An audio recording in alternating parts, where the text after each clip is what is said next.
नमस्कार, जोहार। आप देख रहे हैं झारखंड स्वतंत्र खबर। फिर हम बात करने के लिए लेखक गैलेक्सन डुंगडू जी से। अब हम बात करें थोड़ा सा 3 लोकसभा सीट में अभी चुनाव होना है और वो 3 लोकसभा सीट माने एक इस तरह से बोले कि हॉट सीट जिसको कहें तो निशिकांत दुबे शुरू से ही चर्चा के विषय में रहे और सीता सोरेन जो जेएमएम से बीजेपी में गई वो भी एक चर्चा के विषय है कि सोरेन परिवार बीजेपी में शामिल हुए हैं और वहां से जीत दर्ज करने के लिए अपने बेटी को भी प्रचार प्रसार में वो लगाए हैं। दूसरी तरफ कल्पना सोरेन भी लगातार वहां प्रचार प्रसार कर रही हैं, दुमका में अपना दुमका बचाने की कोशिश कर रहे हैं। तो इस तरह से एक बार फिर बात करते हैं कि ये 3 लोकसभा सीट चुनाव होना है 1 तारीख को। क्या लगता है उसमें किस तरह से आप देखते हैं उसको? देखिए, ये दुमका का तीनों लोकसभा सीट आपका दुमका मतलब संदल परगना का दुमका, गोड्डा और राजमहल। हाँ। ये तीनों जो है कि एक तरह से अभी माहौल आप देखेंगे ना तो तीनों का तीनों इंडिया का गठबंधन के पक्ष में जा रहा है अभी का माहौल में। और गोड्डा में आप देखिए जिस तरह से प्रियंका गांधी आई और इसमें रांची में भी लास्ट मोमेंट में प्रियंका गांधी आई, वो एक एक्स फैक्टर का काम कर रहा है रांची लोकसभा में। तो उसी तरह वहां भी एक्स फैक्टर का काम कर रहा है। और मैं क्यों ऐसा बोल रहा हूं, जैसे भाजपा को लग रहा था कि सोरेन परिवार से हम उठा के लेके आएंगे तो बहुत ज़्यादा फर्क पड़ेगा, लेकिन फर्क नहीं पड़ रहा है। क्यों नहीं पड़ रहा है? पहली बात तो सीता सोरेन ने शुरू में कहा कि ये बाप बेटा जो है कि लूट रहे हैं झारखंड को। उसके बाद उन्होंने कहा ये मेरा ट्वीट नहीं है, वो किसी और ने कर दिया मेरा सोशल मतलब अकाउंट से। उसके बाद कल परसों जो जिस तरह से उन्होंने भाषण दिया है दुमका में, कहा कि मैं रावण के कब्जे में थी, अभी जो है कि राम भक्तों के साथ आई हूँ।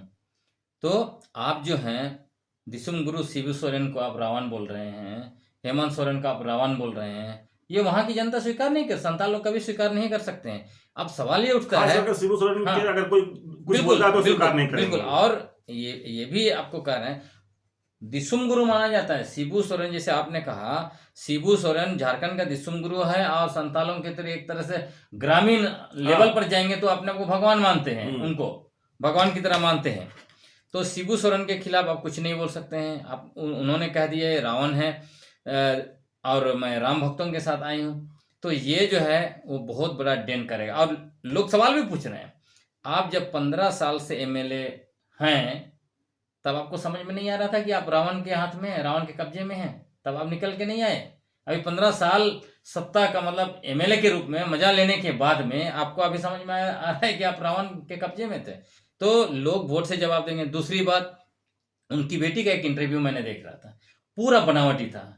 वो अपना दुख बता रही है, दुख बताते रोते धोते बाद में हंसने लगती है।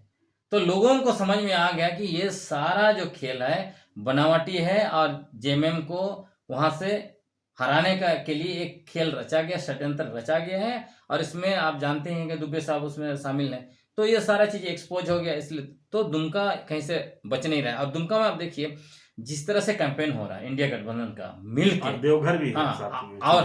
और उसमें जो जिस तरह से लोग आ रहे हैं मतलब उनके साथ में, है ना, जिस तरह से भीड़ आ रही है, तो दुमका तो कहीं से नहीं लग रहा है। अब राजमहल में क्या हो रहा था, वहां पे लोबिन हेम्ब्रोम खड़े हुए। तो लोगों को लग रहा था कि ये वोट काटेंगे, लेकिन अंत में लोबिन हेम्ब्रोम जो है कि एक तरह से वो वोट कटवा बन गए।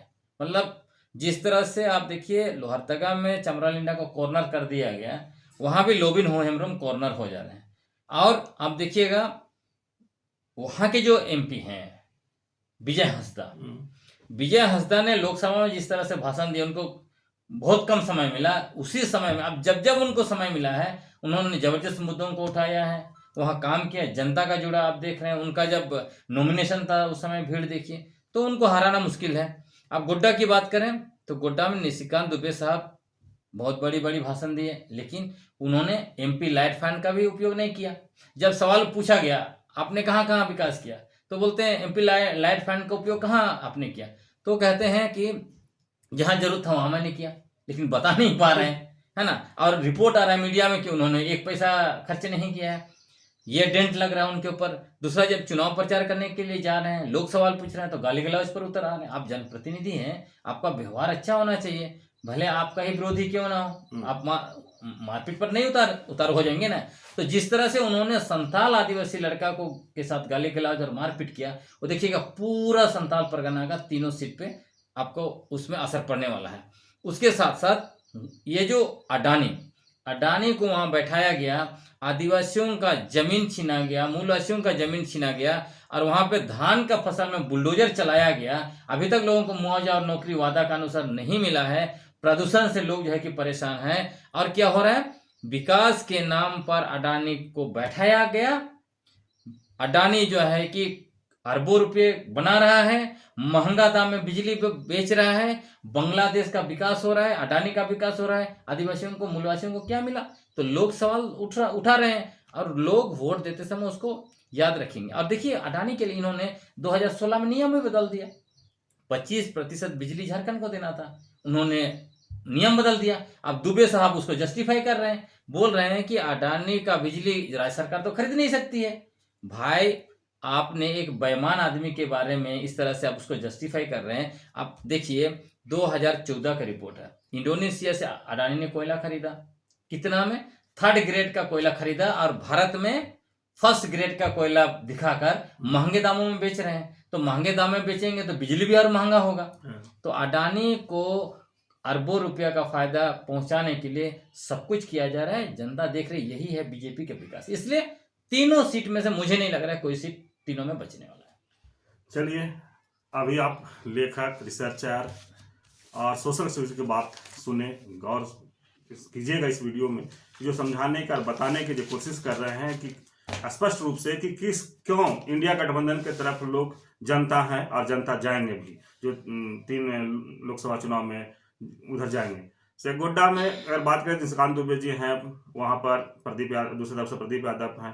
तो दोनों में अंतर इसलिए दिख रहा है कि वो कहीं कहीं अडानी के सपोर्ट किए हैं, वहाँ पावर प्लांट लगा है जो भी। तो ग्रामीण उनसे भी नाखुश है कि उनको अपना अधिकार अभी नहीं मिला, जमीन का दाम नहीं मिला है या जो भी हो। तो ग्रामीण अगर नाखुश है तो जितना थोड़ा मुश्किल हो जाता है। दूसरी तरफ अगर देखें तो सीता सोरेन की तरह बताया कि जिस तरह से शिबू सोरेन देशम गुरु कहे जाते हैं, उनके बारे में अनाप शनाप बोलना, ये वहाँ की जनता बर्दाश्त नहीं करेगी। तो वहाँ भी चुनाव बीजेपी एक तरह से ये कर रही है, और इंडिया गठबंधन जो भी हैं वो जीतेंगे। तो राजमहल की बात करें तो वहाँ भी जैसे लोविंद आ गए और खड़ा हो गए निर्दलीय, तो उनको भी बता रहे हैं जिस तरह से लोहरदगा लोकसभा सीट में चमरा लिंडा बड़े जोरों शोरों से नॉमिनेशन हुआ था, उस तरह से वो भी जोरों शोरों से नॉमिनेशन किए, लेकिन जनता उनको भी किनारा कर दिया। इस तरह से राजमहल में लोविंदा को किनारा करने की बात कह रहे हैं कि वहाँ भी जनता इनको किनारा कर दी। तो ये आपका पूरा सर्वे, इनका विचार आप सुने। इस तरह की खबर को देखने के लिए आप झारखंड स्वतंत्र खबर से जुड़े रहिए। जोहार, नमस्कार।